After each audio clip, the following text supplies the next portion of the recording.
Friends, நான் Tamilarasan. Welcome to DJ's portfolio. நம்மளுடைய இந்த சேனல்ல ஃப்ரீயான இண்டிவிஜுவல் ஸ்டாக்ஸோடைய ஃபண்டமெண்டல் அண்ட் டெக்னிக்கல் அனாலிசிஸ் பார்த்துட்டு இருக்கோம்.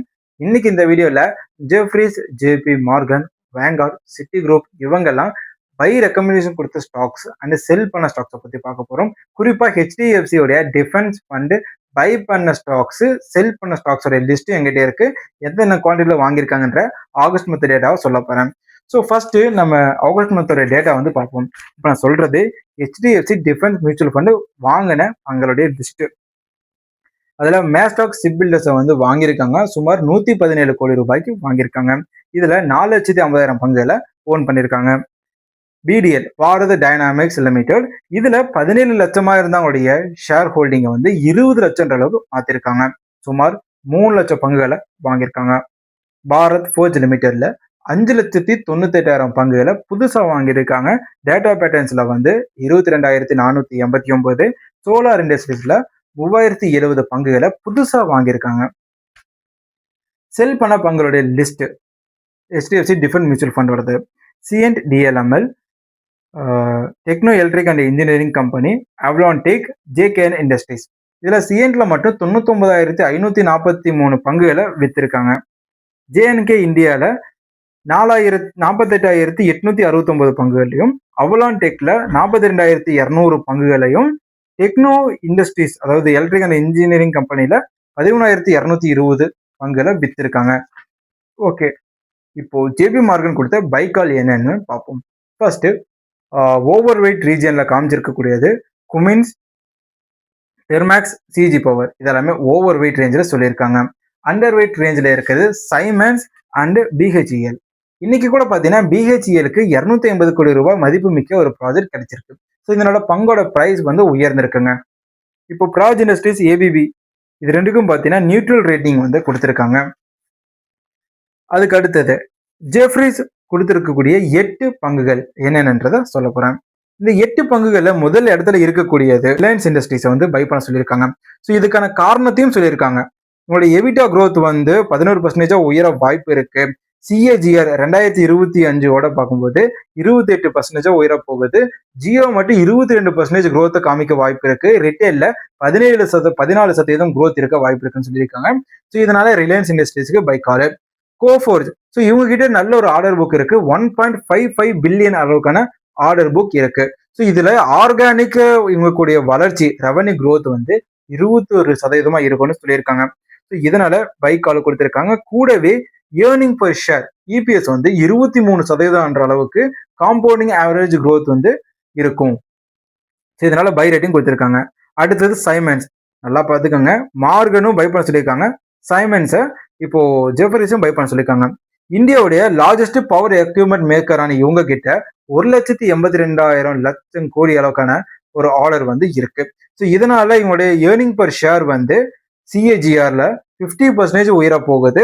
இவங்களுடைய ரெவன்யூ பார்த்தீங்கன்னா 34% காம்பவுண்டிங்கா உயர போகுதுங்க. ஸோ 2030க்குள்ள இது வேற லெவலில் பர்ஃபார்மன்ஸ் பண்ணுன்ற மாதிரி அவங்களுடைய கருத்தை சொல்லியிருக்காங்க. அடுத்தது அதானி போர்ட்ஸ், இவங்களுடைய அந்த ஒரு கார்கோ பிசினஸ் உடைய வால்யூம் 15%, அந்த எபிட்டா வந்து 19% உயர வாய்ப்பு இருக்கு. எதுக்குள்ள? 2027க்குள்ள. ஸோ இந்த லாஜிஸ்டிக் பிசினஸ்க்குள்ள இருக்கிற அந்த கரண்ட் ரெவன்யூ வந்து 9%, அதோடைய growth எபிட்டா growth வந்து 53% உயர வாய்ப்பு இருக்கா சொல்லியிருக்காங்க. எபிட்டா அப்படின்னா ஸோ இந்த டேக்ஸ் கட்டுறதுக்கு முன்னாடி அவங்க கிட்ட இருக்கக்கூடிய எபிட்டா அப்படிங்கிறது அவங்களுடைய எக்ஸ்பென்சஸ்லாம் மைனஸ் பண்ணது போக அவங்க கிட்ட இருக்கக்கூடிய அந்த ஒரு ப்ராஃபிட் இயர்னிங்ஸ். ஓகேவா? அதானி வில்மர் அவங்களுடைய அக்ரி பிசினஸ் பார்த்தீங்கன்னா இந்தியாவுடைய லார்ஜஸ்ட் எடிபிள் பிசினஸ் அவங்க கிட்ட இருக்கு. ஃபோர்ச்சூன் வந்து அவங்களுடைய ஓன் பிராண்டா இருக்கு. ஸோ அதுதான் ஓவரால் மேஜர் செல்லிங் பிராண்டாகவும் இருக்கு எடிபிள் ஆயில்.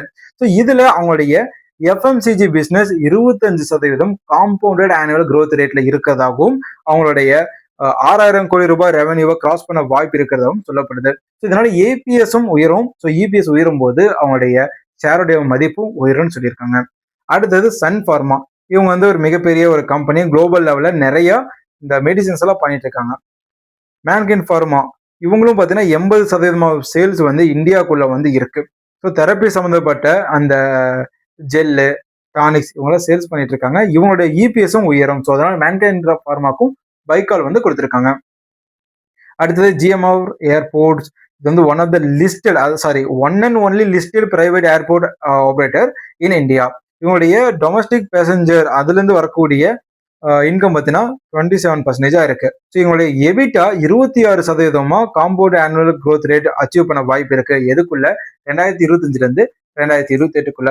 ஸோ இதுலயும் பார்த்தீங்கன்னா பைக்கால் வந்து கொடுத்துருக்காங்க. அடுத்தது HDFC அண்ட் ICICI பேங்க். இவங்களுடைய லோன்ஸ் பார்த்தீங்க அப்படின்னா நல்ல ஒரு லெவல்ல மெயின்டைன் பண்ணிட்டு இருக்காங்க. அசல்ட் குவாலிட்டியும் வந்து நல்லா இன்க்ரீஸ் ஆயிட்டு இருக்கு. ஸோ இதனால ரெவென்யூ அந்த நெட் ப்ராஃபிட் வந்து பூஸ்ட் பண்ற காரணத்தினால இதுக்கும் பை ரேட்டிங் கொடுத்துருக்காங்க ஜெஃப்ரீஸ். அடுத்தது மேக்ஸ் ஃபினான்சியல் சர்வீசஸ். இதுல பார்க்கும்போது 17% அவங்களுடைய அந்த ஒரு டேர்ன் ஓவர் உயரும்.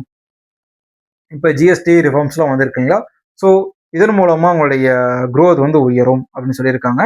பஜாஜ் ஃபினான்ஸ் பார்த்தீங்க அப்படின்னா ஆனுவல் அசட்ஸ் அண்டர் மேனேஜ்மெண்ட் அது வந்து உயரப்போகுது. அசட் அண்டர் மேனேஜ்மெண்ட்ல வந்து அவங்களுடைய இயர்லியா ஒரு கணக்கு வந்து வச்சிருப்பாங்க இல்லைங்களா, அந்த ஒட்டுமொத்த அசட்டும் பார்த்தீங்கன்னா 24% உயர்றதுக்கான வாய்ப்புகள் இருக்கு. இதனால இபிஎஸ் 23% உயரப்போகுதுன்னு சொல்லியிருக்காங்க. ரிட்டர்ன் ஆன் ஈக்விட்டி கிட்டத்தட்ட 20% வரைக்கும் உயரப்போகுது. கடந்த 3 வருஷத்துல 23% அவங்க வந்து இந்த இபிஎஸ் காம்பவுண்ட் ஆனுவல் growth வந்து அச்சீவ் பண்ணதுனால இதுக்கு பை ரேட்டிங் வந்து கொடுத்துருக்காங்க.